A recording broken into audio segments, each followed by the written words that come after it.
that. This is the Sports Porch, Black and Gold, with your hosts, the technical director, the Grand Schwabini, and Hockey Jesus. Come on, Pittsburgh. Let's show a little Steelers, Penguins, and Pirates love. The Sports Porch Black and Gold starts now. All right, everybody. I'm not even sure if you heard that music, but please tell us if you did in the comments. This is the Sports Porch Black and Gold edition. And here we are on the porch. Back on our roots. We are back where we all got this started. Look, and Chris Chott is already in the house talking about the Pirates. Carmen Majinski controversy. Whoa. Yeah. We can talk a little bit about that. Can you hear us, Chris? Give us a thumbs up if you can hear us all right, because we're if you haven't noticed, we're actually out on the porch where it all started. This is not a green screen. It's a beautiful day in the Pittsburgh area. We're in the Monroeville Porch studio. And we're having a great time taking a trip down memory lane. And Steve, okay, cool. Everybody can hear us. Steve, Hockey Jesus across from me. I'm your TD technical director. Over here to my right, my left on the screen is the Grand Schwabini. But you're looking very tropical. I know. I love the background. I think it basically says, yep. Welcome to Monroeville. You can. I mean, when I think of Monroeville, I think of all the greenery. Yes. Welcome to the jungle. Yes, you can thank my lovely wife, Lauren, for that. The lawn is well mowed. Thank you. Ooh, I was hoping to get a little little love. We give it to you when you once a year. When I earn it. Once a year. It's just so maybe just twice a year. So rare when I earn it. that you actually do a nice job with the lawn. Do you see that water feature out there? What's going on? Yeah, it's no longer a water feature. It's a nice job of amateur landscaping. Pat, welcome Pat to the off track. Welcome to the grow house. We're gonna smoke these later, Pat. Mike Lawrence is in the house. Maybe these. I think we should smoke a cigar. These look a little bit nicer, don't you? I'd think? recommend We could roll one of those up. All right, look, Chris Chata is trying to get us on track here. I'll tell you what. Let's stick with Chris. Here's what we're gonna do, OC guys. knows how to bring us in. Of course, this is the Dead Zone, and if you're watching. And you haven't watched before and you like what you're watching, hit that subscribe button on YouTube. Click notifications every Monday night, 7 p.m. Eastern time. That's when you're going to find us live. But if you can't do that, you can always get on one of them their podcast things. Podcast? Are they how do the users say it? Podcast going down. One of them podcast apps. Podcasts out there. First of all, I want to say hi to my therapist. He listens religiously every week, and then I go see him in the morning on Tuesdays to the show. You're realizing you're talking to them in the future. Yeah, on the way. Right. It's actually really nice that you're embracing this mental health aspect. Look, everybody knows I'm mental. Okay. Yeah, you definitely. And the health. Yeah, I mean, I think it's good. It's kind of like, when I remember with the Philadelphia Eagles, Brandon Brooks came out and said that he had an anxiety problem. Right. And it helped and encouraged others, that aren't superstars to come forward with their mental health issues. And I think you're doing the same for our audience and our viewers. And I just want to say thank you on their behalf. Yes. Well, let's get to welcome. You're welcome. Let's get to the Pirates for once. I'm a little excited about. Well, let's tease what we're going to talk about, though. So definitely, because Chris Chata is about ready to kill somebody if we don't start talking about what's going on with the Pirates. I don't want that to happen. Do that. Yeah. See a therapist first. We will get right to that, but first, we're also going to talk about the 5 most important Steelers we believe. That are the key to this year's season, and it's the players, no coaches involved. No coaches. We have a sneaky habit of throwing I do, I guess, of throwing coaches in there. Always breaking the rules. Rule breaker. It's been my whole life. Coach that was once a former player. My whole life. Yeah. Anyway, and we might, dabble a little bit with Hockey Jesus because we'll definitely talk about finals, the Stanley Cup finals for sure. Right. We'll dabble. Apologies, Pat, but Buffalo had a great year. You can't be too disappointed. You knew it was over before it started. Let's be honest. You got the furthest you've gotten in a while. Right. And then, of course, we've all watched a few things, so we're gonna have fun with that. So let's do it. The Pirates. Any of you guys want to pull up the Pirates record right now? Pirates. Yeah. I had it. They're 4 games above. Now, Chris Chata said, what's going on with Carmen Mlodzinski? You know what? The truth is, I don't really know what's going on. It doesn't seem completely normal, right? They're just demoting him. Right? They basically, it was kind of like, do we put him in the bullpen? And he looks to be a pretty decent starter in the league. Not bad. And with a little bit more seasoning, maybe he becomes a number 2. I mean, he's got that kind of stuff. They also need help in the bullpen. But a lot. But they sent him down, right? Did they? No. They're just taking him out of the rotation because Bubba's coming back or Jared Jones is coming. Looks like there we are. We're back again.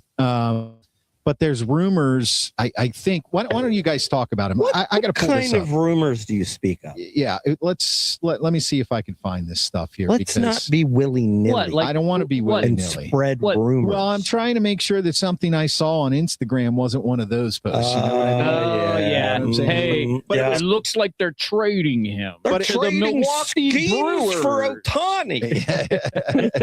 Right. Well, that's the thing about it is that it was close enough that I was like, it sounded almost kind of real. Now, but I mean, the reality is he can be that pitcher that comes out of the bullpen. He doesn't have to be a starter, right? I mean, when you got Braxton Ashcroft pitching like he is, he's pitching lights out. He had like a 1.97 average in the month of May, which is ridiculous. And I think he was undefeated also in the month of May. He's 5-2 now with the 2.77 ERA. Nobody saw that coming.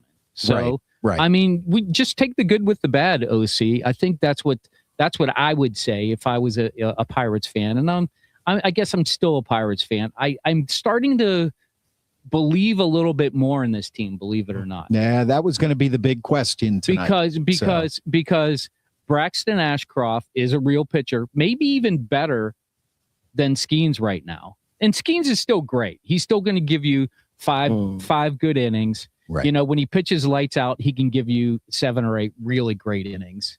And, Mitch Keller is due for his downfall. So I see Mitch Keller falling apart and Carmen Mlodzinski coming back in. I got the Carmen news here if you wanted it. Yeah. Let's hear that. It said Ben Cherington told reporters that Mlodzinski informed the team Sunday morning that he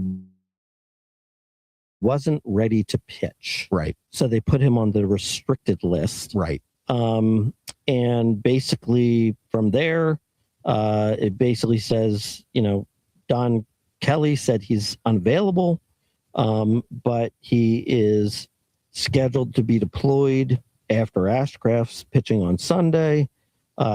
He has not requested a trade. He will pitch for the Pirates on the June 2nd to 7th road trip. Yeah, now that's what they're saying, but my point, and I think this is what Chris was getting at, Chris Chata there, thanks for bringing it up, is it sounds like there's something more going on. Yeah, it sounds like he's unhappy about going to the bullpen. Yeah. That's it's Operation Shutdown Part 2. Chris, if you're talking about our feed, I hope not. But well, you know what? It's funny because Mlodzinski wants to be a starter. For sure he does. And I think that at this point he thinks he's earned it. The problem is there's a couple other guys up there that are earning it as well and doing a just as good, if not better. And he is a great long relief guy. If you need something, and so does it make sense? Yeah, it makes sense with Jared Jones coming up. And hopefully he's back on track. It looked like he was. I mean, he's at best, their 4th best starter. That's exactly right. Now he could be a number 3 or a number 2 on another team. Maybe. Yeah. I think he's for, a couple weeks this year, a couple weeks last year. No, I mean, no, I mean, he's demonstrated that he is able to go many innings, go through lineup a couple times and pitch effectively. What I'm saying is, I think he probably views this as his chance and he's not getting his chance. Well, Chris Chata says he believes there was a Bubba Chandler element to the story. Now that would make some sense because Bubba Chandler he's garbage this year. He's been horrible. 1-6. He's been horrible. Yeah. He's got the most walks in the majors. Yeah. But because he's got the pedigree, they're going to let it ride with him probably as long as they will. So there you go. And that's what I was referring to and what Chris was referring to. So there is a little controversy, but I got to tell you, moving over here to HJ's comments about actually maybe potentially possibly believing in the Pirates this year, that's a good problem to have. Well, because Bubba Chandler has the pedigree, but he's got some kinks he's got to work out fast. So you got really pumped up after the sweep of the Twins? No, definitely not. What I did get pumped up about was, because I knew we'd be talking about the Pirates, and I don't watch the games yet because hockey season's not over. I just don't do it. It's not in my blood. But hockey season's soon coming to a close, so I'm like, okay, people are saying that the Pirates, so what? They're 4 games above 500. That doesn't mean anything. They're actually not even in a wild card spot right now, although they're the first ones out. They are ahead of the Philadelphia Phillies, which is surprising, but you still don't think they're better than them. But what I did look up was they're hitting the hell out of the ball. They're like top 10 in almost every hitting statistic there is, except for home runs. They're top 50. Well, and they're definitely top 10 in strikeouts. They win games 10-8. Yeah. 10-9. Yeah. And it's I think they have the most amount of runs scored in the major leagues, which is, it's a good thing to be that way when you should be known for your pitching, right? Mm-hmm. So they don't hit for power though much, and they don't hit like a lot of doubles. They just hit a lot of singles. So their hitting for average is, I think 3rd or 4th best in major league. So that's why I get excited, because I'm thinking, okay, well, it takes a pretty steady lineup up and down from 1 to 9 to be able to be in the top 10 of any category, let alone 3 or 4 statistics. So that's why I got a little excited, because they had gone through some injuries, and it seems like that didn't really knock them down much. And now their pitching is pretty good. I wouldn't say it's great, but their bullpen leaves a little bit to be desired. Yeah, well, they don't have a closer. I mean, so you can't rely. I think they're second to last in saves. Well, that's also because their middle relief blows the game. Yeah, so right. There's not a lot of there weren't a lot of save opportunities. But I did look it up. I will say this: I was really impressed with one thing that Don Kelly has done. I really like the moving Spencer Harwitz to the leadoff spot. The guy's like a 290 hitter. He's got some pop. He's got 7 home runs. And he's, he's exactly what you want in the leadoff spot. He's just a good hitter. He doesn't strike out a ton, so you're not getting that when you have, O'Neal Cruz in the leadoff spot. And by having Cruz usually hitting like 5th or something like that, he's got a better chance for more RBIs. And I think that's a really nice move on his part. I got to interrupt this. Amy, your lovely wife, says, "Hey, cuties, Chris and Amy here." Not you, Chris. She's got a friend named Chris Bay. Well, she has recently stalked me again at Trader Joe's. So it's good to see you. You have a Trader Joe's near your house. It's good to know that we're cuties. I love you. I haven't been called a cutie in a very long time. I have undying love for you, Amy. And it's good to see you guys have joined the show. Absolutely. And yes. Here comes the insult. I'm gonna take a pause right now. I want to build your self-esteem a little bit tonight. Okay, thank you very much. Okay, so let's go back to this Mlodzinski, because I do want to talk about the Pirates offense. I definitely want to talk about that. Yeah, I've got a few. Let's put this Mlodzinski situation to rest for tonight. Well, so, Chris is, basically confessing that he's a Carmen Mlodzinski fan. So, and I would say, so he's a little upset, a little bit of emotion there. But I would say, Chris Chata, why? Yeah, Chris, you may be the only fan there is, but everybody has to have fans. Carmen Mlodzinski is at best the 4th best starter on the Pirates. Like, what are we talking about here? Of course. And what are we talking about? This is why you come here, because you get our honest opinions. But this is what I'm going to tell you. You said he's probably the only fan. No, he's not.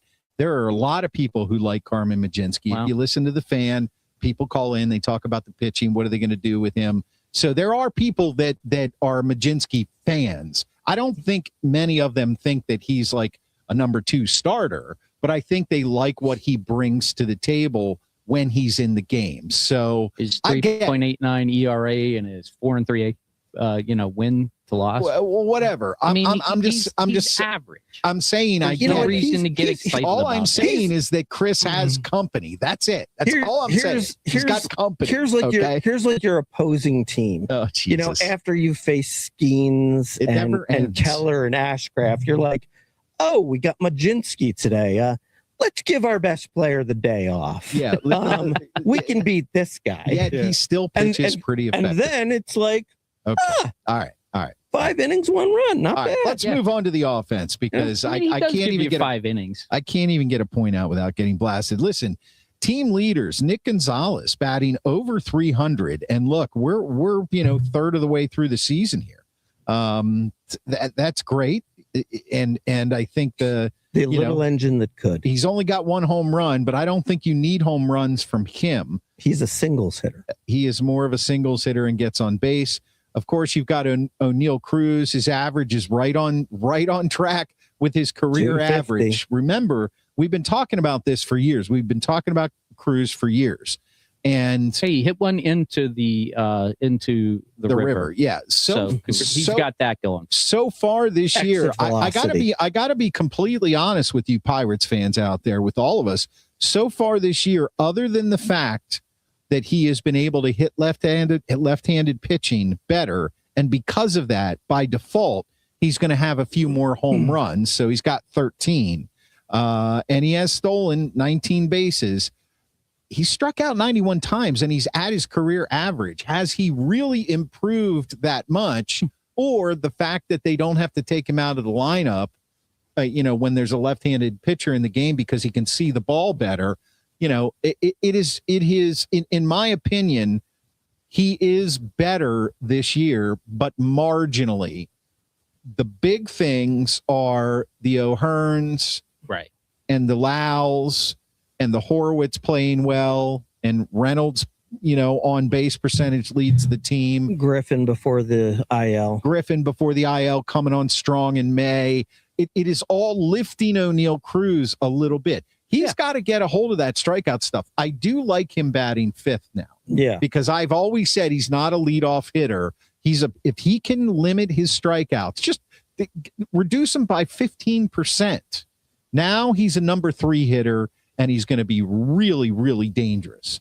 But I don't feel this is the year for that. I just don't see that coming on. Maybe it does. It does. I will say this. I have seen instances of him showing more effort this year. Well, yeah. I've seen him run out a ball to not get caught in a double play to first base. I've seen aggressiveness on the base paths. So it does seem like his attitude is sort of kicked into gear much better this year. Well, and you don't see the highlights that you saw in game 1 of him looking up in the sky and saying, "Where's the baseball? I don't seem to be able to find it." He's no longer, a detriment in the field. Right. Very important. You're playing center field. Yeah. I mean, you're going to expect him to make those, Willie miss catches, over the shoulder and things like that. But at least he's getting the routine stuff down now. The other thing I think that the Pirates are doing well, speaking of Kelly, is they finally benched Ozuna. I mean, he's no longer DH. Right. That was big. I think that's a big statement. Mm-hmm. That basically says, even if you're a guy that we're paying a lot of money and you're batting 186, take a hike, buddy. We got guys who can replace you, especially at the DH position. Mm-hmm. Guys you don't want to be in the field all the time. Right. I think that was a big move. That's what I like most about this team. Guys, they're paying the money, right? Mm-hmm. Just play them out because we're paying them. You got to play them. But it doesn't seem to be that this year right now, and I love that about this team. I really do. I think there's a lot to like about this team. I mean, coming back with that walk-off home run, you're down a run, you hit a home run, and you win the game. I mean, and they came the whole way back to do it. I get it. It's against the Twins. The Twins aren't knocking anybody's socks off. It was against Shelty, though, which I found deeply satisfying. Well, and here's the thing too. Like in all honesty, I would say that I'm sorry, who's the guy who hit the walk-off home run? Reynolds. Ryan Reynolds. Ryan Reynolds is kind of like he's probably one of the worst best players on a team in the league. Mhm. Well, I know what you're saying. You know what I'm saying? Yeah. So it was actually a good thing to see him win a game on his back like a star player should. Right. And they're paying him some pretty good money. Right, He was the first guy to really sign with the Pirates. Right. That's true. So, I mean, You know, so I that's what think I that like about it. He good. came over in the first McCutcheon trade. Mm-hmm. Yeah. So Reynolds, he is batting 276 and leading the team with a 403 on base percentage. Yeah, he's having a decent year. And his OPS is 841. That's outstanding. Mhm. His power hasn't come around quite yet. 6 stingers, 38 RBIs. I mean, That's a good year, though. He's having a good year. but this all goes back to everything we've been talking about for the last couple of years, and that is the protection in the lineup that he has. Even with Ozuna not doing great, although where is he now? Well, now he's got O'Neal Cruz hitting behind him, doesn't he? 186, and he's got himself 5 home runs. Even with Ozuna not, having a rough start to this year so far, he's still a professional hitter. He's a threat with the long ball. I mean, if he hits it right, it's going to go out. He's hit 40 home runs in the past. So, the protection that they went out and got was the right idea. The Pirates have a wonderful problem on their starting pitching staff. So we can kind of check that off in a way. And then they have the makings of, a good lineup and they've got, with Lau and with O'Hearn, you kind of want to think about re-signing these guys now if you're going to be competitive. Now, I'm not saying that's going to happen or it's even on the table, but I guess the point I'm getting at is the trade deadline's coming, and where are they going to be at the trade deadline? And even if let's say that they're still hovering around 500 and they've keep everybody around, see what happens. And if they finish strong, even if they don't make the playoffs, then re-sign Lau or O'Hearn, whichever one has the 1-year deal, and maybe extend the other guy. And now you're saying, hey, look, we're trying to keep this team together for a push because Connor Griffin comes back for year 2, O'Neal Cruz, and all of that. The things you really have to fix are your freaking defense and your bullpen. Well, by the way, I have a comment. Paul Skeens hasn't been terrific lately. And I feel like I know why. And I just don't understand why more people don't talk about this. For whatever reason, maybe it's about saving your arm or something like that. But he very rarely cranks it up to like 99, 100, 101. Yeah. I feel like he needs to do that more to strike out more players. Because he's it's not like he's been bad at all. I mean, he's, had a couple starts where he gave up 3 or 4 runs, but he's always getting beat on a changeup or, a slider that just, hangs a little bit. I just don't feel like he's throwing the fastball as much as he should. You guys got any thoughts on that? I think you're right. I think you're right on. And I think it is. I think he's just saving his arm. You know, I think he's looking at his whole career and he's saying, look, if I'm a fastball guy, and that's all I do, that's only going to last, 3 years, 4 years, if he can't find other pitches, and he's got to throw that, say, 5 out of 8 times. So I think what he's doing is he's only throwing it 3 out of 8 times now. Yeah. And does he need to throw it probably 5? I think to be the phenom that he was, I do believe that that's where he needs to go, but I think he's looking at the big picture here, and he's still an all-star with what he's doing. Sure. He's just no longer up in that Cy Young category. He's not in the elite category. Well, look, like Christopher Sanchez is doing this year. Which I'm saying he easily can be. I think if he throws harder. Well, I think I think the funny thing here is we're talking about him. This is his 3rd year, not even full year in the league, because his rookie year, where he won Rookie of the Year, he came up in May, so he didn't really play a full year. True. We're kind of talking about him like he's been playing for years and years. And, look, as good as he is still learning the game. And there are guys that are really savvy veterans that, as good as Skeens is, they also, have hit against Kershaw on a regular basis and some other, great pitchers. Well, maybe he has to adjust a little bit. And exactly. I mean, he's still the highest, second highest after Soto, but Soto doesn't count. He's a reliever. 10.3 Ks per 9 innings on the team. Now, only a half K above Ashcraft. And Majinski, 7.5 Ks per 9. Bubba Chandler, 9 per 9. So, I mean, Skeens is his ERA at 2.89. Look, we would take that in the past from any starting pitcher on this staff. Yeah. So I think it's a little early to say that he needs to maybe throw the fastball more. I think this is more of a, with Ashcraft pitching as well as he is, Keller still pitching pretty well. With that starting lineup, I think there's less pressure on him. So he's a tinkerer. He adds pitches, takes pitches away. Yeah, I think he's trying to learn some different things. He could still end up being he's not in the direct Cy Young conversation right now, but he could still end up being right there. Sanchez is on the Phillies is otherworldly this year right now. But Skeens could end up. I mean, Sanchez, if he does that, he deserves the Cy Young. But he could always end up with a bad stretch there that kind of brings him back to earth a little bit. Now it's him and Skeens. So now I think our pitching staff is excellent. I think the road here is to get this lineup set, because what they've had the last 4 years really is nobody ever knew where they were going to bat in the lineup. Shelton was throwing people he was throwing against the wall to see if it stuck. And I don't even remember half those guys' names, and I don't want to remember. Now,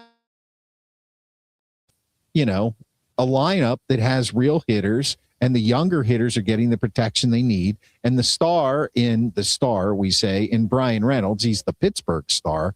He can play more comfortable.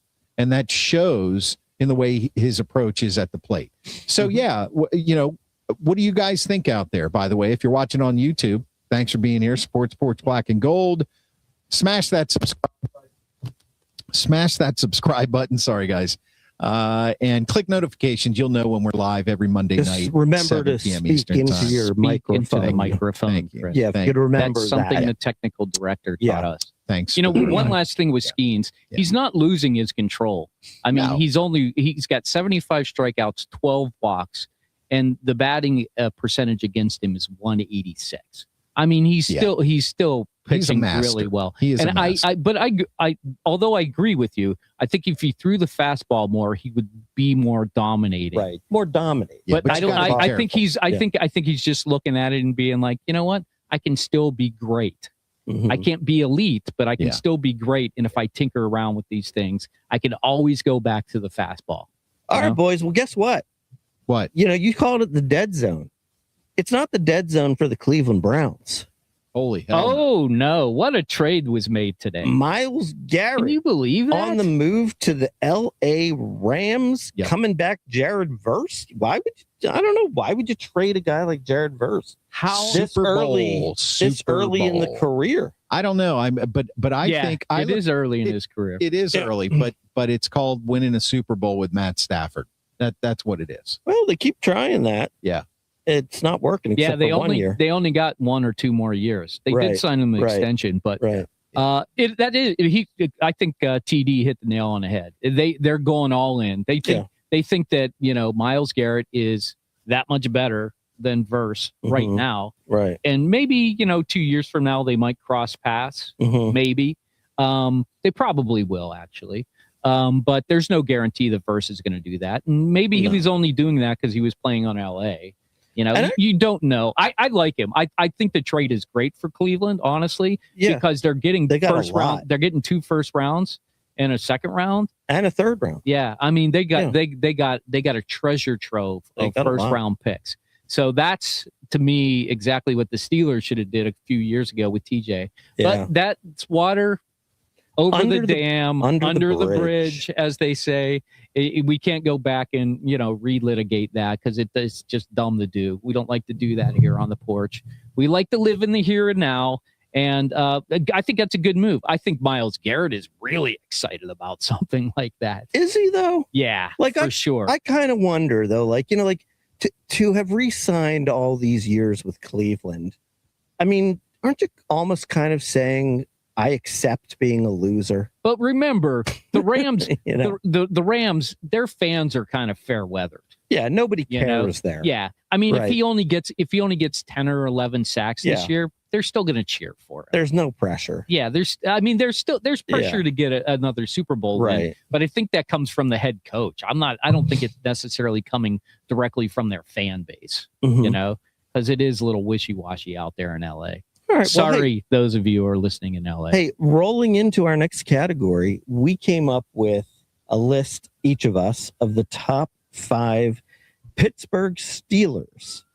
And the idea behind the list is these guys need to do good things this year for the Steelers to have a positive outcome, which means a playoff. which means a playoff At least win, one at least in my book. And this list could be all over the place. I mean, you know, you could talk about Aaron Rodgers, or you could not even have him on the list. You know, there's a lot of different ways to go. Shall we each start with our number 5? I didn't actually rank them. I have them I just have 5. But Oh. so that means I can pick any one of them.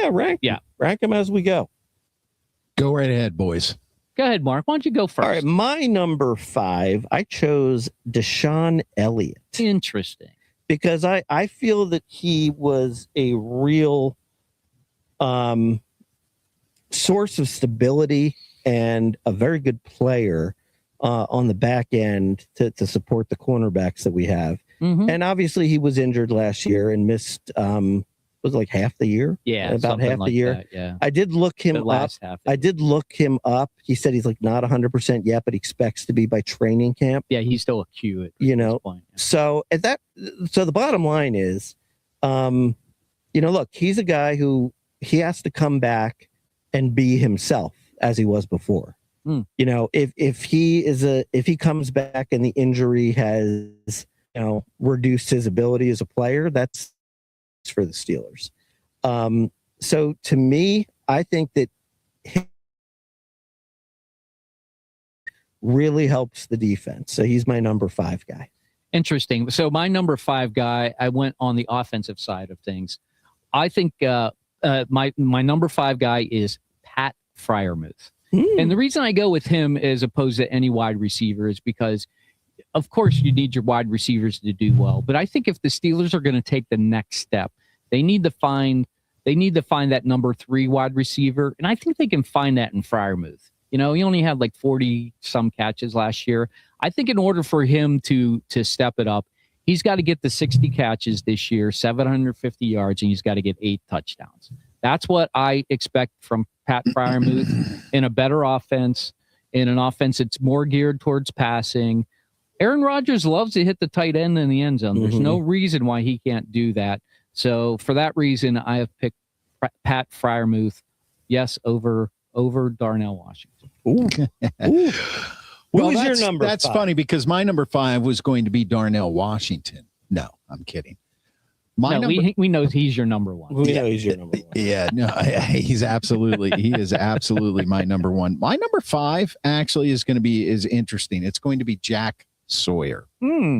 Jack Sawyer. Yeah, I knew you guys would hate that, but I see him. But hey, who's your number 5 most important Steeler? If you're out there, if you're watching us on X, hit that chat button. We can see it here. We'll put you on the screen. If you're watching us on YouTube or Facebook, who's your number 5 most important Steeler? We want to know. Why Jack Sawyer? Because TJ Watt. Why not Tom Sawyer?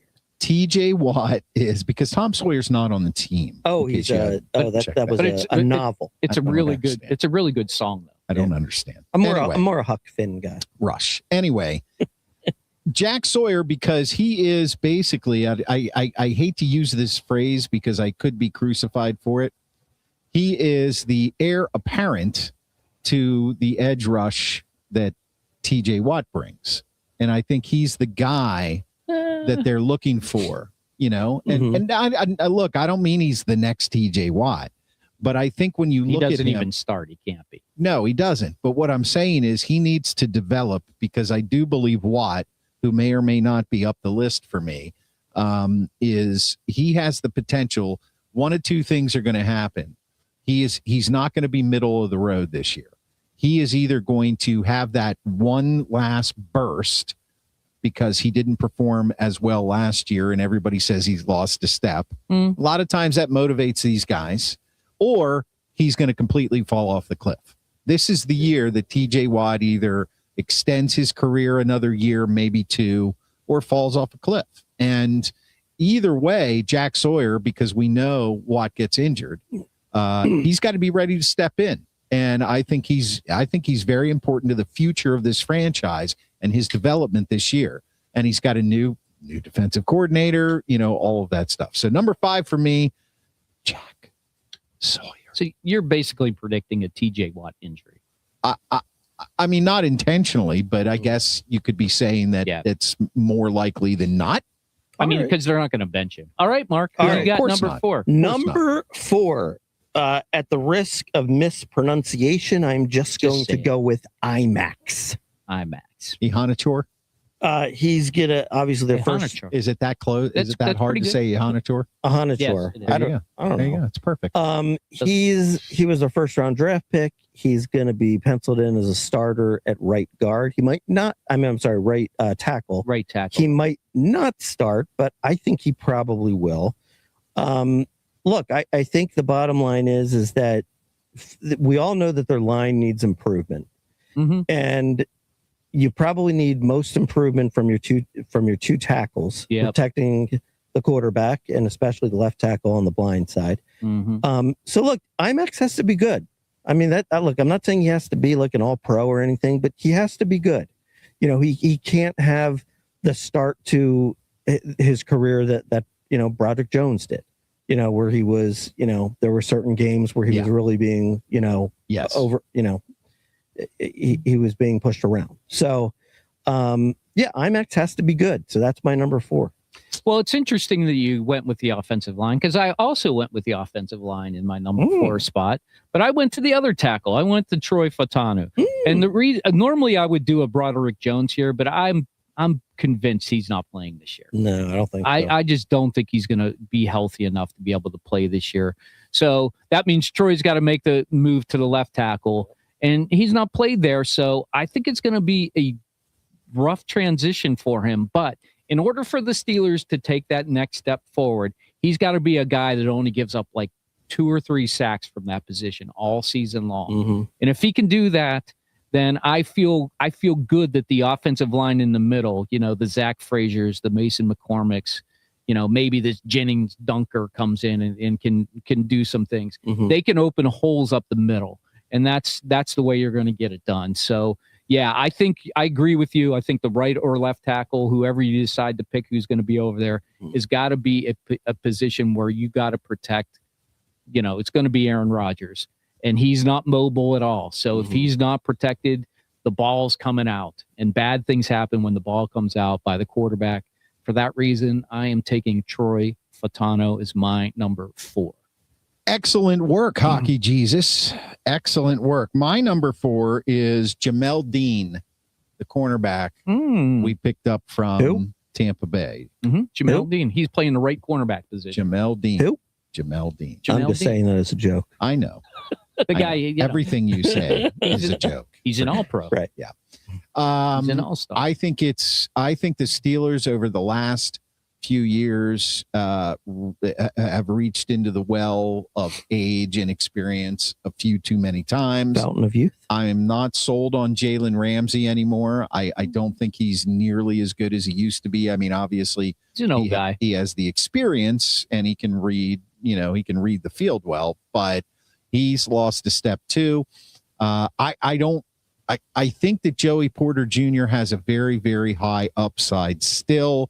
But he tends to play well in fits and starts. He'll play well for a game, maybe 2, and then he'll have a game where he just looks atrocious. And it's less about him getting beat and more about his hands all over everybody and being out of position. And oh boy, do we got to go through this? I'm not going to go through that again. What I'm saying is that Jamel Dean on the other side, I look, when these guys play, they know. You can't tell me that Joey Porter didn't watch what's his name? Darius Slay. Yeah, Darius Slay. And of course he was like, Darius Slay might be a Hall of Famer. Holy shit, I'm playing with him. But he had to be watching him at some point and privately going, it looks like he's slowed down. You know, they know. So now there's more pressure on him. What I'm saying is this guy is basically right about the prime of his career, maybe at the top as far as, you know, ability goes. And I think he's going to be able to teach Joey Porter less from a standpoint of, hey, I'm a future Hall of Famer, and more of a, you know, we got to get the job done kind of thing. I think it's very important on the other side that we have that. Okay. All right. Number 3. You guys good with that? Number 3 for the Grand Schwalbini. What, no criticism for that? No, I understand where you're coming with that, and right. It'll be explained more with my next pick. Okay, awesome. Because usually I get destroyed for everything I do. Well, to make you feel better, I do think it was a bad pick. Okay, thank you. And you know, I'm pretty sure that's what I was looking for.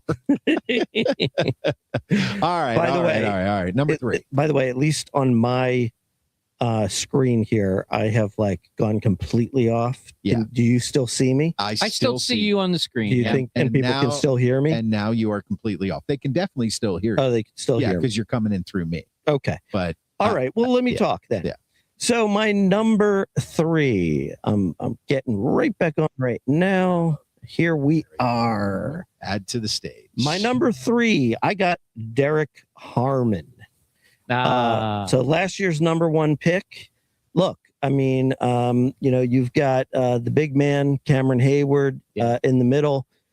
At this point, Keanu Benton's there. You can't necessarily count on him. You know, Benton's not bad, but you know, nothing special.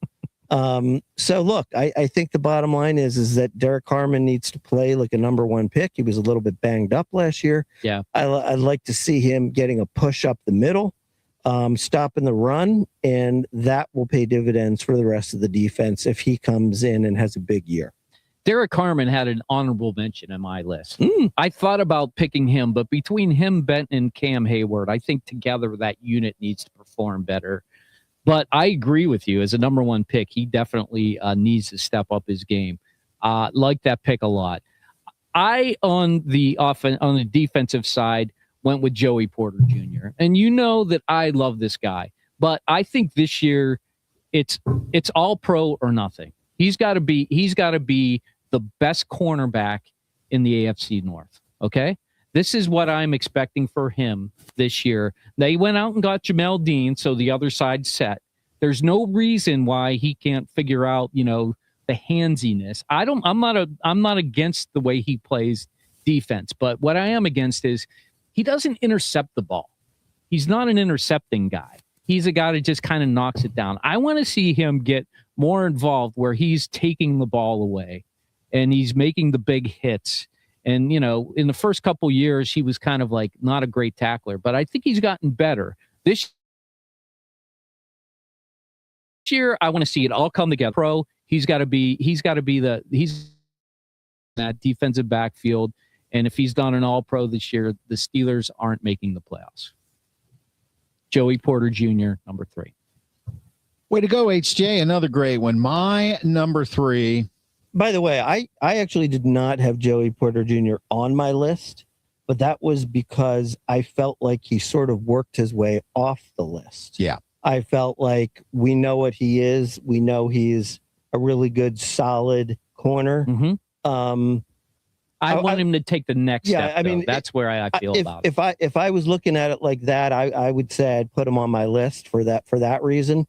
But I had kind of gotten to the point where, kind of unlike you, I feel like in the back half of last year, he really cemented himself as a really good player. Mm-hmm. My number 3 is Michael Pittman Jr. Can Michael Pittman Jr. open up the field for DK Metcalf?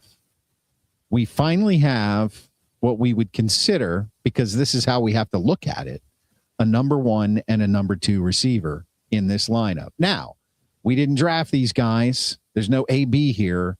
But Metcalf has shown the ability to be a number 1-ish receiver. He had, you know, many really good years with Seattle. Arguably last year wasn't awesome, but he was good. And after him, in my opinion, and I had this opinion last year, I don't know if I voiced it this way or not, but our receiving corps sucked. I don't ever want to hear Roman Wilson's name again. Roman Wilson. You're fired. And look, if for some reason Roman Wilson gets in a game, if he's not cut this year and they end up blowing up and becomes a star, good for him. Okay. But the chances are 0 to me, maybe 0.1. Let's give it a chance, right? Ooh, give it a chance. So you're saying 0.1. Okay. We lost hockey Jesus there. So you're saying there's a chance. I'm trying to come back. I can still hear you. We could still hear you though. I'm making my way back. I'm going to get into the studio. Next Porsche experience, the internet situation will be solved. That much I can tell you. I'm sure, as the technical director, Jesus you'll Christ. get that taken care Start of. doing it at your studio, Schwab. Anyway, so well, we know we've never had any. That's not going to work. That's not going to work. All right. Okay. Anyway, let us know if it works, Steve. But Okay. you can keep talking. So my point is, Michael Pittman Jr. is a real receiver. He had a lot of good years with Indianapolis.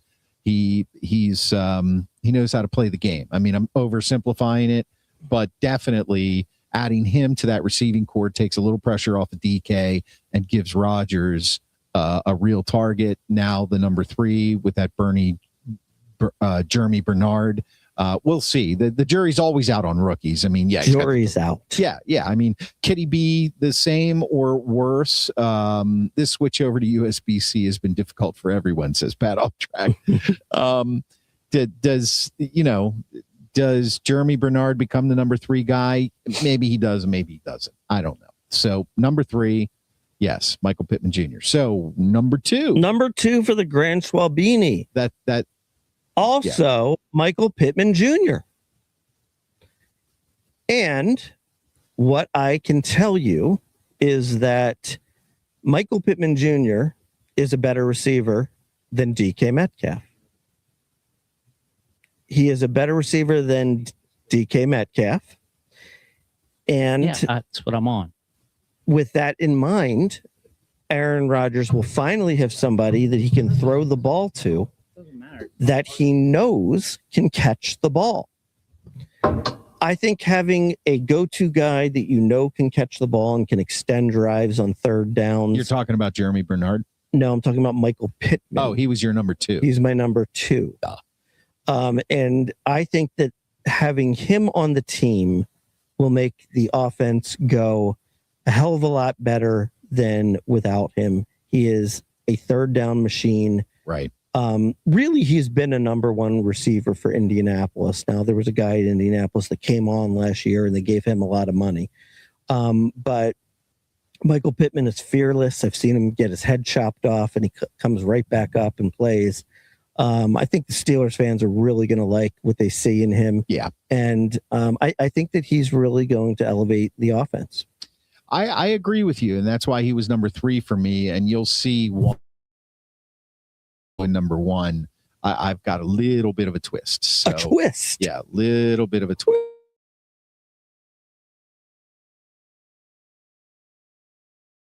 Not sure what's going. There we go. So, HJ, we can still hear you. So, who is your number 2? So my number 2 is, boy, this is tough. I got 2 people I really want to talk about. Let's just go for it. My number 2 is going to be Jaylen Warren. Ooh, wow! I know that's not popular, but you still need a running game in today's game, right? Mm-hmm. It was hard for me because I look at the running back situation. Without Kenny G here, basically you got Warren, Dowdle, and maybe Caleb Johnson. Nobody knows what's going to happen with him. Who knows? But I look at them, and I think all told, they need to have 1,800 rushing yards total and 15 touchdowns, right? So I'm looking at that, and I'm saying, well, Jaylen Warren, rushed for almost about 80 yards last year. There's no reason why he can't get 1,100 yards this year. I agree. So I think he needs to get to and plus, I think he was down last year because he missed a couple games. So that's why I think Jaylen Warren's important. But most importantly, he's got to get the touchdowns. They got to be able to rush the ball into the end zone. They weren't able to do that much last year. And that is, that's part on the offensive line, but it's also with Warren. He forever he couldn't get going. Mm-hmm. And if he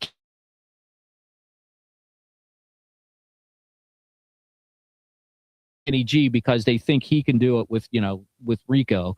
But if he doesn't, I just don't see them making the playoffs or, even winning a playoff game. You got to have a good running game, and he's all we got. Would I rather see Caleb Johnson being the guy who's, rushing for 1,200 yards? Absolutely. Do I think he's going to get the chance? I do not. I just don't. I don't see it. Now, I would love to be surprised and see Caleb Johnson have a great, training camp, and suddenly he's in that number 2 spot. Rico Dowdle's in there, is the 3rd spot, and Caleb Johnson ends up getting 800 yards, and Jaylen Warren ends up getting 1,000 yards or 1,100 yards. Then you got a real tandem right there. Well, I do think that Caleb Johnson kind of fell victim to the Mike Tomlin doghouse. Right. So it could be completely different with McCarthy this year. Well, that's what I'm hoping, but I just can't. I can't say Caleb Johnson because that would be like saying Jack Sawyer. Right. Right. Yeah. A guy who's not going to play. I can't rely on him being the guy that's going to take us to the next level. Right. You don't want to have a name on your list that embarrasses you.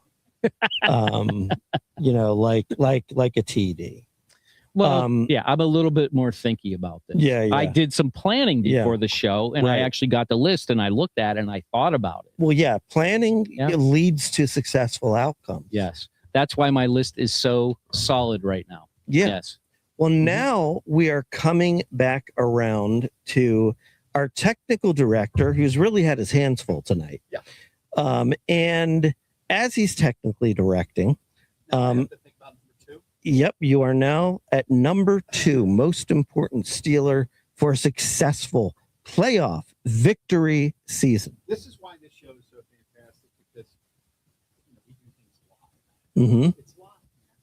Trying to fix technical. Are you getting signal? No. No. Just keep going. Just keep going. I'm gonna just muddle through this. I'm used to muddling through. Okay. Just go to number 2. No, nobody number wants 2. to talk about Ethernet. For fuck's sake. Rico Dowdle. Yeah, because who? Let's just get serious. Who? Who? Last few years, pre whatever last year's mess was, because it was a mess, right? And I know Gainwell was great catching that ball, but they don't have an every down back. They don't have a guy that can break a long run. They don't have a guy that understands blocking schemes. Rico Dowdle played with Mike McCarthy. He understands how he runs the offense and blocking. He does have a great experience. Back here. So the Ethernet did work then on that one? No, I fixed it. So anyway, I believe he is extremely important, because what the Steelers have not been able to do is really muster up a real running game. There we go. Rico Dowdle, everybody. Rico Dowdle. Did nobody hear any of that? Nobody heard any of that. Okay, so for those of you who are left in the dark, allow me to elaborate. Allow me to elaborate. Our technical director is back online. Rico Dowdle is my number 2 because he understands Mike McCarthy's offense. He does have breakaway speed. He can get, he can take the ball to the house from 35, 40 yards. We haven't seen a running back. We haven't seen a running back maybe like that in a Steelers uniform in quite a while. And look, I'm not saying he's going to win the rushing title, but what I'm saying is he a Hall of Famer? The run game is something that the Steelers have always talked up, even under Tomlin, right? And they never had one. Okay, unless you want to go back to Le'Veon Bell and those guys when Ben was around, but that was a different situation. So, with Harris, who was horrible, and we talked about that for years, with Warren, who I liked, but he's a third down back. Let's face it, not an every down back. Rico Dowdle is the guy who's number 2 for me this year in a Steelers uniform. Number 2 for you, HJ. So sorry about the technical difficulties. The longest run in Rico Dowdle's career is 53 yards. Okay, well, the longest run in Najee Harris's was 36. I'll take it. The second longest run in Rico Dowdle's career is 27 yards. Okay, well, still. Can take it to the house. All right. He can still do it. But, I mean, we see eye to eye on the running back position. Very important for the Steelers getting back to the playoffs. I'm just going with Jaylen Warren versus Rico Dowdle. And like I said, I don't know that Caleb Johnson can't be that guy. I don't think Caleb Johnson I think you're right. Even in the equation. I think he is because they kept him. And as long as he makes the team, he will get some touches. He had 41 rushes last year. All right. Who did? Caleb Johnson. Oh, yeah. The Grand Schwabini gives us number one. Already mentioned by Hockey Jesus, Troy Fontanu. There you go. He is going to play left tackle. It is the most important position in sports other than quarterback because he protects the blind side of the quarterback. He protects the franchise. And I agree exactly with what Steve said. He needs to have one of those years where, at the end of the year, you say he only gave up 2 sacks. Right. If he protects, Aaron Rodgers can make things happen. If he doesn't, what's going to happen. It's not going to be good. Yeah. So that's why I have him as number 1. And I also have him as number 1 because I think he can do the job. I'm expecting him to do the job. I'm not saying like, well, let's see. I really believe that he can be that kind of player. So that's my number 1. Number one, Hockey Jesus. Who's your number 1, by the way, if you're watching us on YouTube or X? Who's your number 1 most important Steeler going into this year? We want to hear from you. You can email us, ogsportsporch@gmail.com. Steelers at Tampa, 18th of October, 2026, Sports Porch Road game. Oh, okay. By the way, if you're buying the tickets, we're coming. That could be our boys' weekend. By the way, I hear Tampa has some very, very world-class establishments. By the way, I only go for old-fashioned. Today does mark 100 days from the start of the NFL season. Yes. Woohoo! Ready to go, baby. All right. We got some news on Steelers season games anyway coming up. That's true. So your number 1 was Fontano. My HJ. number 1 is the stick that stirs the pot. Oh, God. You know where I'm going. Without this guy, the Steelers don't do anything. If he has a season like he had this year. You mean this past year? This past year in 2025, where he only had 7 sacks and was basically nothing for the last 6 games of the season, the Steelers will be absolutely the same miserable team. That's right. I'm talking about TJ Watt. TJ Watt absolutely has to have 15 sacks this year if the Steelers are going to be a playoff contender. When he gets going, that whole defense gets going. He's the guy that drives that whole defense. When he can't go, then the defense is just where it's been. It's kind of been in the middle. It's not been great. It's not been terrible. But when he's that guy who can get to the quarterback and can make that splash play, when he's that guy who can drop back in the coverage and sneak and intercept that ball, he is just the best defensive player that we have. He needs to get back there. And he needs to get back there this year because he hasn't been there in the last 2 years. And now that Myles Garrett isn't around, guess what? He can be the alpha again, and he needs to be. So my number 1 guy is TJ Watt. That's an interesting segue there that you bring up now that Myles Garrett is not the alpha in the North. It's kind of funny because you think of a guy like TJ Watt, and is he thinking every week about Myles Garrett? Absolutely not. He's a professional. But on some level, on some level, Gets in his head. there's a guy out there who is at least as good as me, and a lot of people say is better than me. And we play each other twice a year, not opposite on the field, but so yeah, I agree with you. That's an interesting segue. Pat Off Track says, should we go to Busch Gardens? Reach for the mountains of Busch. That's all I have to say. My Busch drinking days are over. Anyway, so you kind of I had two. I had one that was a total Klein. And then yeah, I know what they are. Okay. I know what they are. All right. You guys can't fool me anymore. We've been doing this long enough. You can't fool me anymore. A total Klein pick. Yeah, we know all about those picks. Yep. I'm going to give you both. First, I'm going to say you had me almost completely persuaded to switch this to TJ Watt as my number one. Well, I'm glad he did. You had me at hello. I want to hear the Klein pick. You had me at hello. Almost. My pick is the entire offensive line. Oh boy. We said one player. Come on! For fuck's sake. What are you doing? This is not the right pick. You have to pick a person. Oh my goodness. And here's the reason why. Let me redo my number one. The entire Pittsburgh Steelers football team. Absolutely. They all have to play well. Without to have the Steelers success. football team, we won't make the playoffs. Right. Okay, buddies. So yeah, they have to play as a unit. We all know Aaron Rodgers. I mean, I think there's some people may be surprised that nobody picked Aaron Rodgers. But we all know what he's capable of and not capable of. He's not going to throw for 5,000 yards. Okay. No. But my point is, he needs to be protected. He has to be protected. Number one. Number two, if Rico Dowdle is number 2 on the list, he's got to be able to run. And that's where when I combine that all together, possible. Right. And so the whole thing is that, yes, the left tackle protects the blind side of the quarterback, but the entire line protects the quarterback. These guys get sacked from many different directions, secondary rushes, stuff like that. So just go with Zach Frazier. Without him hiking the ball to the quarterback, the Steelers will not make the playoffs. When did they sign Enrico Palazzo? That's funny. Mike Uncle Lawrence, Rico.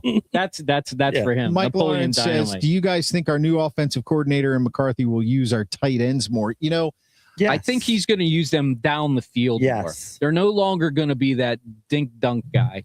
You're going to see the tight end catch the ball 25 yards down the field. I think that's yes. I think the answer is absolutely yes to that. Yeah, and I think that, what's funny is we are so attached to tight ends here in Pittsburgh. We want to have people to go Heath and Moose. I don't care about that. No, you don't until you get to a game and you get hammered. And then if I've had a few beers, then everything's off. Everything's Moose. He didn't even catch the ball. That being said, our news is that Hockey Jesus and I will be attending the home opener. We will be at the home opener. We figured the Pittsburgh Steelers. We figured you didn't want to go.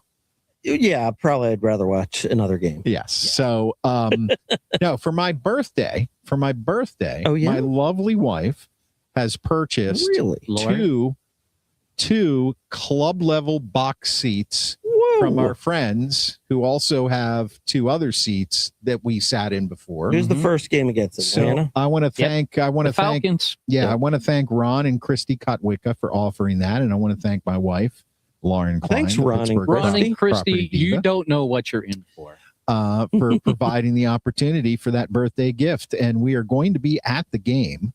We're going to set up probably a show at least at halftime. Yeah. Hopefully we can stay long enough to do a post game. We'll do a post game. But we're also going to do. I'm bringing this up right now. Maybe we should put an ad out for a technical director for the game. Yeah, it's possible. No, you'll be the technical director. That's right. And you'll be at home. Fine. You'll be at home. And we'll be fine. That's right. Yeah, you don't want him doing it because he throws hissy fits when he's out in public, as he did at the draft. Anyway.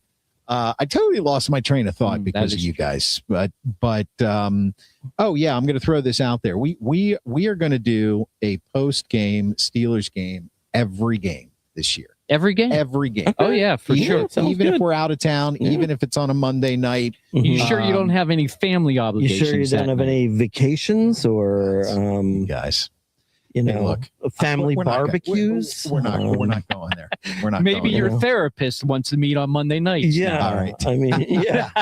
Yeah. Maybe you have an ear, nose, and throat doctor appointment. There you go. I think we need to get some hockey. We got to get some hockey in before we go any further. Okay. Come on. HJ, this guy sitting across from me in the Monroeville porch, he is hockey Jesus. HJ, he preaches on the podcast after every single Penguins game and all throughout the NHL playoffs. If you're a hockey fan, you don't want to miss it. If you're a new hockey fan, you're going to learn a lot.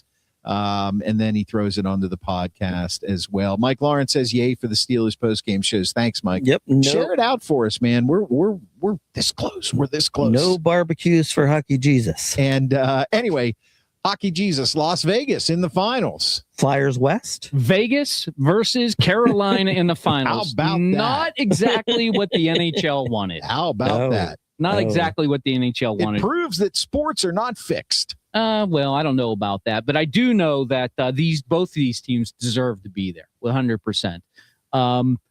Here's the deal. Golden Knights, nobody likes anymore. The only reason they like them is because they got Mitch Marner and everybody hates Toronto just a little bit more than they hate the Vegas Golden Can I Knights. make one statement on the Vegas Knights? Yes, you may. I think every fan base must hate the Vegas Knights because they have been in existence for 10 years. Yep. And are they playing in their fourth Stanley Cup They're in 10 years? their third Stanley Cup. Let's see. I think They won one, they lost one. Now they're in another one. So This is it's the their third in 9 years. third in 9 years. So you could basically just start from scratch, go to 3 cups in 9 years. Well, they screwed Seattle because of that. right. Seattle got nothing, and now Right. they're not very good. Yeah. They messed up that whole redrafting thing. Right. And honestly, Vegas took advantage of They did. every single loophole. They did. Yeah. And they did a fantastic job, and the Yeah. NHL totally effed that up. So, and that's why they're good now because Mhm. they've done these great things, with the LTIR, Mhm. putting guys on long-term injured reserve and then Mhm. bringing them back for the playoffs. You can't do that anymore because, Vegas effed that up. Mhm. So yeah, I think that's why most other franchises hate them and pretty much everybody in the country, which is funny because everybody kind of likes Vegas. Everybody likes to go to Vegas. Right. Vegas is a Not great so place. much anymore. You're right. Not so much anymore. I had a buddy I work with at TJ's. He said this is actually pretty interesting regarding Vegas. Then we'll Okay. get back to the hockey Yep. stuff. If have you been to Vegas? Like I've never been there. You've never been there. Okay. I want to go, but I've never been there. Have you ever been to Vegas? Like three times. how recently? I was there 2 years ago. So- Okay. Post pandemic. Okay, so maybe this was in place back then. I was in Vegas many years ago when it was the old style Vegas, but they had moved. They had built like the MGM Grand and some of the newer Paris and all that stuff. All those. So it was classic. You go sit by a blackjack table or the slots. Waitresses would come up and offer you free drinks the entire time you're gambling. Servers. Right. Mhm. Well, they were waitresses back then. Servers. Whatever. Serving. Is that really? Anyway, Flight attendants. here we go. So Inclusive. my buddy went out there and he said a lot of it has changed. Like they when he was gambling at the blackjack table, he had a drink in his hands and then it was empty and he was like, where's the server? Where's the waitress? Mhm. And the guy said, see that red light right there? When that goes green, you can have another free drink. And like they have it set up so Oh. that like and he's like, well, how long do I have to wait? Like while I'm gambling. And he said, I don't know. It's all an algorithm based on how much you bet and all that. Yeah. So you're paying for your drinks now in Vegas. Well, It's whatever. not the way it I used don't to go be. there the drink or the bet, but I was there at a bar and I was talking to some Vegas fans and they were real. That was around the time we gave them Flurry. So, Mhm. we got talking about that. They're pretty good. They're a pretty good hockey town. Yeah. In fairness, if I'm going to go with Vegas, everybody thinks it's kind of a transitory place. They're pretty excited about the Golden Knights out there, and they should be. So I don't like them. I don't I'm not really rooting for the Canes. Here's what I'm rooting for. Yes, Pat, the NHL did do something wrong. They do a lot of things wrong. Most of it is how they actually run the league, but that's a different topic for another day. Vegas or Carolina, who has more speed on the ice? Honestly, neither of them have a lot of speed, but they've got deceptive speed in the fact that they just keep going up the ice. You don't see a lot of lateral movement. They'll go straight. They like the straight line motion. Both of the teams do. So you'll probably get to see more hitting than you think you would in a team that's usually teams that are fast. You hit them to slow them down. These teams are going to come right at you. So they're going to be collisions all over the place. Yeah, Vegas Knights. There you go. Vegas. Isn't it? Don't they have the Vegas Raiders? TJ. Isn't it the Vegas Raiders? Well, yeah. I think what he's saying is that all the other teams suck. Yeah. Oh, okay. Yeah. All right. Hey, Vegas, thanks for being here. If you haven't already, hit that subscribe button for us every Monday night, 7 p.m. Eastern time. Tell me how you feel about your team there, Vegas, TJ. But here's what I think is going to happen. I think this is going to go pretty far. I think it's going to go 6 or 7. And I honestly don't know. I mean, everybody's betting Carolina because, they've only lost one playoff game to date. That's pretty damn good. Mm-hmm. Yeah. And that was after an 11-day layoff. And everybody's looking at the Vegas Golden Knights taking out the Avalanche in a sweep because they were decimated with injuries. They swept the freaking Avs. Yeah, I mean, the Avs were an amazing team and they swept them. I don't care if you're injured. They swept them. They did everything perfect. They were 1.31 and 2. Yeah, the other thing that drives other teams crazy, and this is me included in this. Nobody likes Tortorella. Nobody.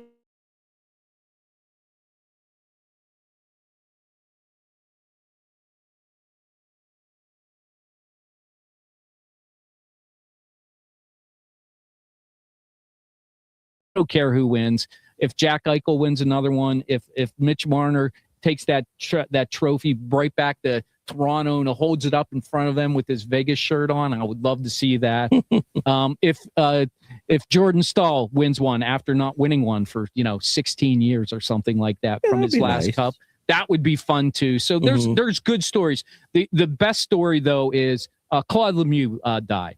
He died through a suicide. Did he just say that's the best story? No. Here's the story with Claude Lemieux. I mean, he did just say that's the best story. The best story. You meant the best story. You mean the big story.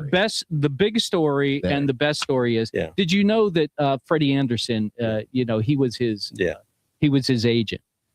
If he can win a cup for Claude Lemieux, then it kind of takes the sting off of that happening. Yeah. In my opinion. Nothing will ever take the sting of somebody that you know and love and a friend committing suicide like that. But if he can win the cup and that can happen, then, it's a feel-good story from something that terrible has happened.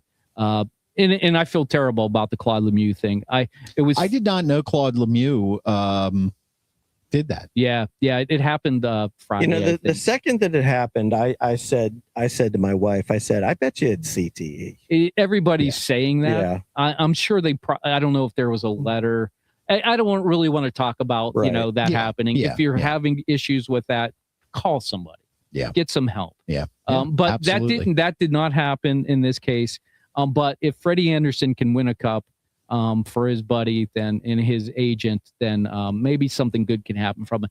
He took the torch in the Montreal that Monday. I know. In a game. And it's just he looked great. Yeah. I mean, he looked like the old Claude Lemieux that, won 3 or 4 cups. Yeah. Anyway, so that's a terrible thing. But if something good can happen from that, even if Carolina doesn't win, I know Freddie Anderson's going to play his heart out for him. He could easily win the Conn Smythe, by the way. I would say him or Marner or maybe even Eichel could win. And I guess, I hate to say this, but, Vegas's goalie, Carter Hart, can win it too. But I don't think any Canadian guy is going to vote for him for the Conn Smythe, no matter what and what happened with his trial and everything.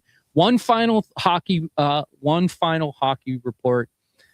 The Baby Pens are in the Calder Cup semifinals, and they're down 0-2. Doesn't look like they're going to make it to the finals.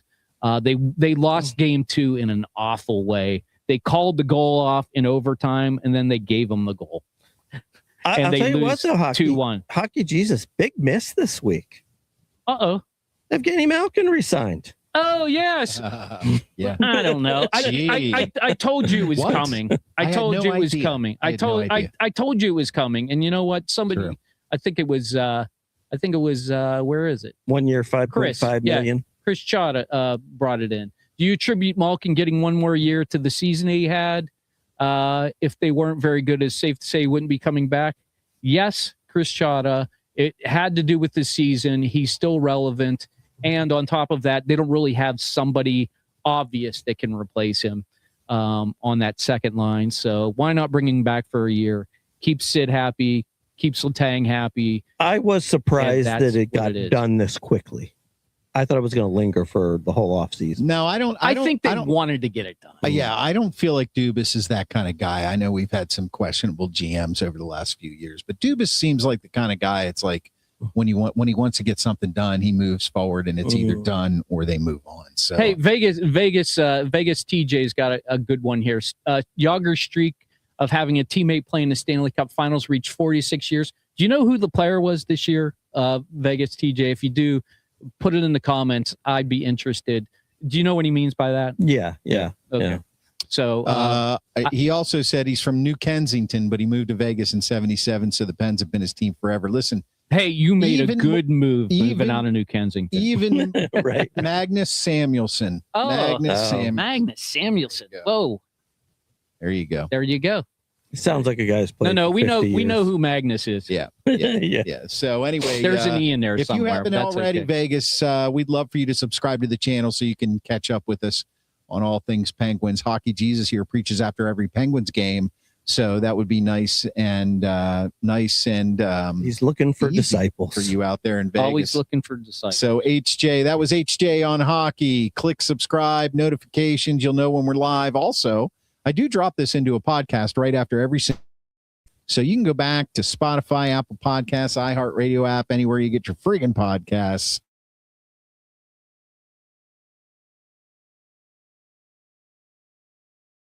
YouTube, and all that kind of good stuff. So we're moving on to the last part of the show here, boys. This is what we are watching.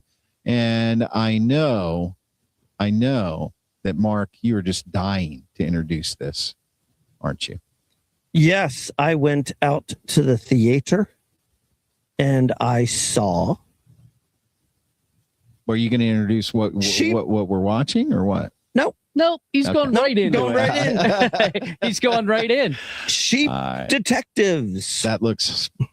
Is that Hugh Jackman? That's Hugh Jackman. Oh my God. What did you go do? I'll tell you what. Sheep Detectives. Well, so here's the thing. You're looking for something to see. And if you're like me, what you do is, you go to Rotten Tomatoes and see, how are people liking these movies, right? Fair. So Sheep Detectives, massive hit, like Really? 98. Oh, for this sounds good. for the Sheep Detectives. So I don't believe it. everybody's raving about it. They got Hugh Jackman's the lead in it. Emma Thompson's in it. The girl from The Bear, like the one who's the she was in The Bear. She was in a cook. Animal Kingdom. Was she a cook? No, she was the girlfriend in The Bear. I don't remember. And Animal Kingdom. She's in it. And of course, the most important characters, the sheep, who are detectives. And actually, this was pretty funny. I mean, this is very similar to like Babe, when the pig talks. Yeah. And it was really clever. It was really funny. The sheep's basically Hugh. Is it Hugh Lowry or Hugh Jackman? Jackman. Hugh Jackman. Yeah. Hugh Jackman basically is a sheep herder, and he gets killed. And so, the town has like one police officer who knows very little, and he's trying to solve the case, and the sheeps ultimately help him solve the case. Okay. Vegas TJ says it would be awesome to have a talking pig. Yes. Yeah. It was really good. I mean, look, Can't Please deny don't that. cook me. Please don't cook me. I mean, let me I'm not good. let me put it to you this way. It I was just shit myself. it was hard to predict. Neither myself nor my wife picked who the killer was. Right. and it was But just the sheep knew. and it was very creative. It was very creative. I mean, look, bottom line is like, it's just a feel good movie. Okay. Feel good movie. All 2 right. thumbs up. Sheep detectives getting it done. You don't need NYPD Blue. You don't need Sipowicz. You don't need Bosch on the case. Get me some sheep detectives. So what you're telling me is that sheep talked. Yeah. And this is a they great knew. movie. Fluently. At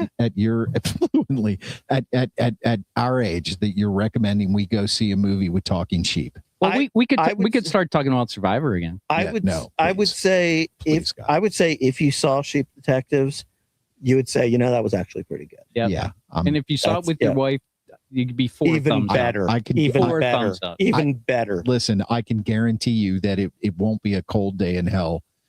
There will never be a day in hell in which my wife goes to see a movie with talking sheep. Well, Yeah, we're you- not yeah, talking you- about yeah, Laura. you She's are- a little bit more ever. sophisticated. She's a little bit than rough around the edges. Now, This love. I love this. She would rather see a Van Damme movie. Look, Right. this is Pat off track here, bringing it right back. I totally am with you. There were sheep in Severance. They were goats, Pat. They were goats, I believe. Mhm. Right? They were goats. They were number goats. one, and they did not talk. So They could have though. yeah. If sheep could talk, some sheep farmers would be in trouble from the jokes I've heard. Yeah. Mhm. Spinning out of control here.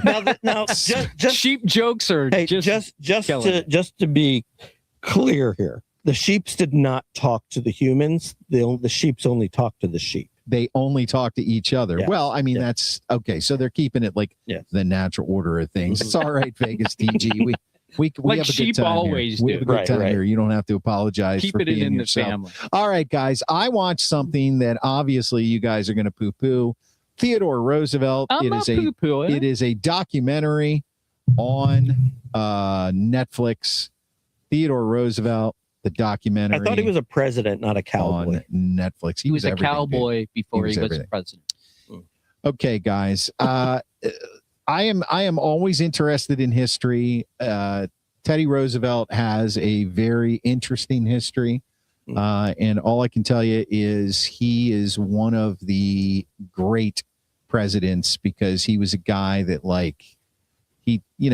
one of his quotes is, talk softly and carry a big stick. You wouldn't take no shit from no one. No, rough rider. You got to pat off track. There's a good single malt scotch called Sheep Dip. What about you? Be into that, or are you more the bourbon? You're more the bourbon guy there. Mike Lawrence says that.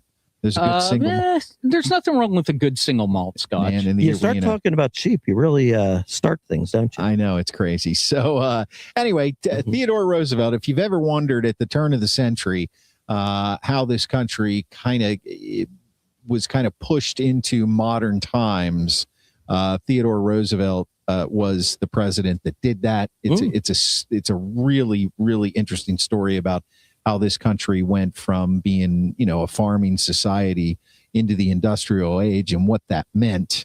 And I'll give you one nugget.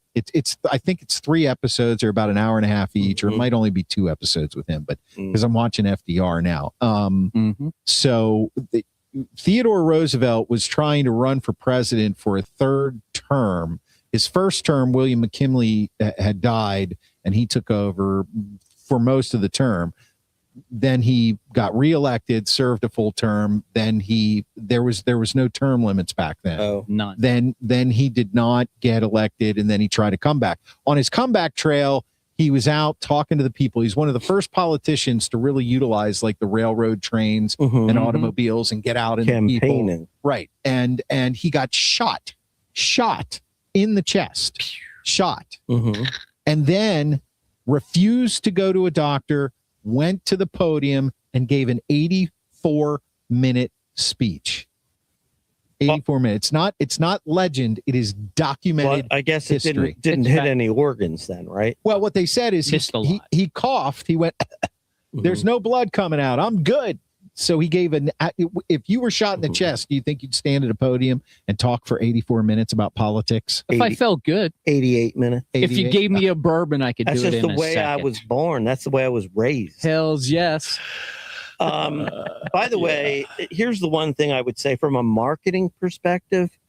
Theodore Roosevelt doesn't really cut it. They should have just called it like Teddy or even Theo or the Rough Rider or Rough Riding. All I can say is, well, So you're saying it's good. It's worth watching. that's all I can say. It's worth watching. All I can say is that's all I can say. Yes. So it's a 2 thumbs up from you. It is a 2 thumbs up. I do believe the music Will you put your thumbs up? There it is. 2 thumbs up. Part of it. I do believe the music is playing. I can't hear it right now. I don't even get to do my Why what's is there what. music Turn that off. playing? Never mind, because I thought the show was over. The show is over. The show's been over for you since the beginning. HJ, Before we start, HJ watched. I watched Blackberry the movie. Have you seen this? No, I actually think do. so. It's on my list. Yeah. I want to watch it. It's. I think it was out on Amazon. Maybe it's on Netflix now because it was out like in 2025, late last year. Mhm. And it's a great trip into the world of cell phones. Oh, really? Remember how nobody had cell phones Yeah. and then suddenly everybody had them? Yeah. Well, the technology to create those was basically around these guys, Mike Lazardis and Douglas Fragan. These guys were nerds. They had no idea how to do anything, but they were brilliant with like getting networks and understanding networks and knowing like how if you do things the wrong way, you're going to crash a network. And if you do things the right way, you can just scale up to craziness. Mhm. They had it down to a science, but they were terrible sellers. They Right. could not sell the phone. Mhm. And as it turns out, they ended up hiring Jim Balsillie, who was with some other place, and he was an asshole. So he basically got fired from his job because he was stealing ideas and stuff. Mhm. But he was a master seller. He knew everybody in the industry, and he took their idea and sold it and turned them all into basically multi-millionaires. Mhm. And then they just fucked everything up and they lost everything. I never had a It's a BlackBerry. great, but Did you?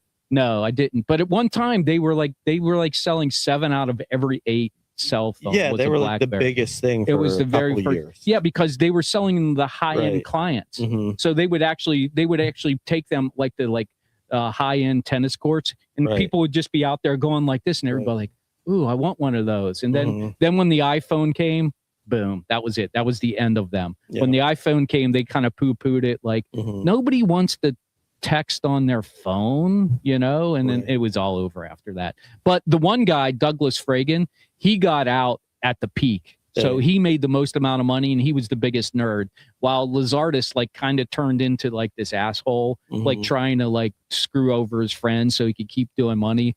And Jim Balsillie, believe it or not, he tried to buy the Pittsburgh Penguins. Really? Yeah. And the NHL, I don't believe the way they showed it in the movie, but Mhm. it basically, the NHL said they caught on to him. He wasn't a good person Mm-hmm. and they weren't going to let him do it. I think actually Mario just basically said, he's going to move the team. I'm not going to sell to him. Mhm. And I think that's how they spun it in a movie. Great movie. It's a great nostalgia trip for those of you who remember the years before the cell phone and to see this arc come and then see how the iPhone, they don't show the iPhone taking over. Mhm. They just say after the iPhone hit, boom, they just Mhm. went straight down into the ground. Great movie, 2 thumbs up. And there you have it.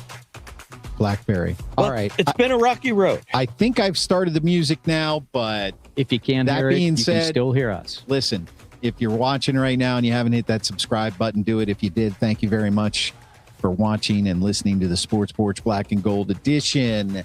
I'm going to drop this into a podcast right after the show in the iHeartRadio app, Apple Podcasts, Spotify, Or anywhere you get your friggin' podcasts. That's right, matey. Anywhere you get your friggin' podcasts. Let's go Bucs. For HJ sitting across from me for the Grand Schwabini, I am your TD. That is it. I am out. We'll see you next week, 7 p.m. Eastern Time. Later. Jablonsk. So long.